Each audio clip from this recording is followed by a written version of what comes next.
नमः हरिणे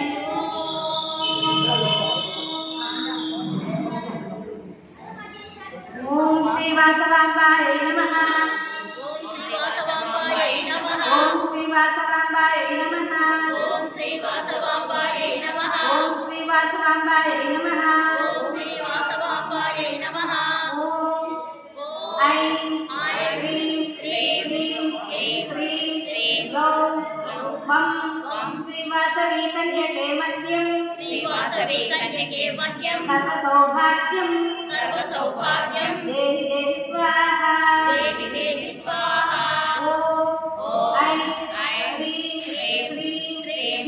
क्लीं ग्लौं वं श्री वासवी कन्यके मह्यं श्री वासवी कन्यके मह्यं सर्वसौभाग्यं देहि देहि स्वाहा देहि देहि स्वाहा ओम ऐं ह्रीं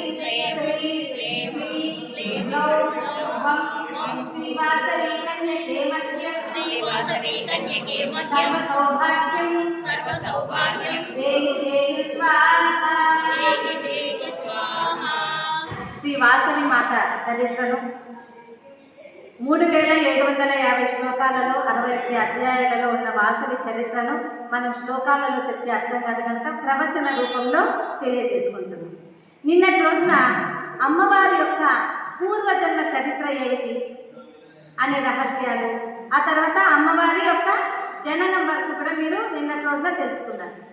మరి అమ్మవారు జన్మించింది అని తెలుసుకున్నాం. ఏ మాసంలో అమ్మా? అబ్బా ఇంత బాగా విన్నారమ్మా. వైశాఖ మాసంలో అమ్మవారు దశమి రోజు కూడా చెప్పేస్తున్నారు.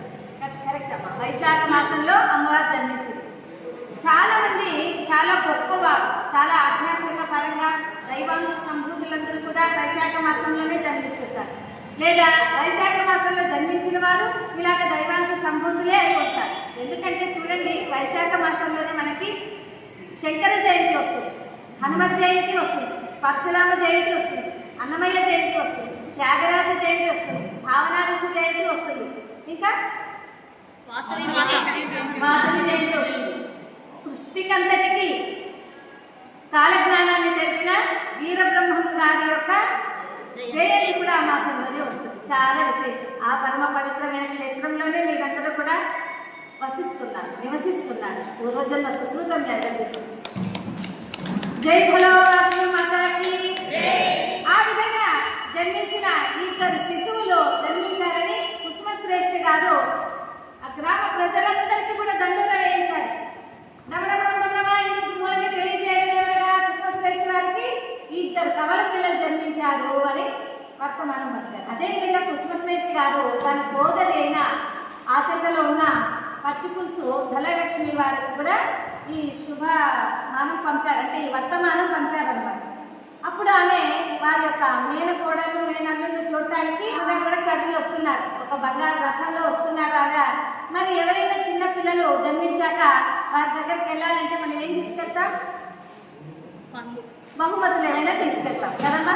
ఇంకా ఎవరి దగ్గర తీసుకెళ్తాం బహుమతులు? ఎప్పుడైనా కూడా బంధువులింటికి, ఆడపడుచులింటికి, హాస్పిటల్లో ఉన్న వారి దగ్గరికి, ఆరోగ్యం బాగలేని వారికి, వృద్ధుల దగ్గరికి, రాజకీయ నాయకుల దగ్గరికి, పురాణ వ్యక్తుల దగ్గరికి, దేవాలయాలకి కదా ఇలా తీసుకెళ్తారు. కనుక ఆ మేనత్త కూడా ఈ కవల పిల్లలను చూడటానికి 2 వజ్రాలను తన కొంగులో ముడి వేసుకొని తీసుకొని వచ్చింది.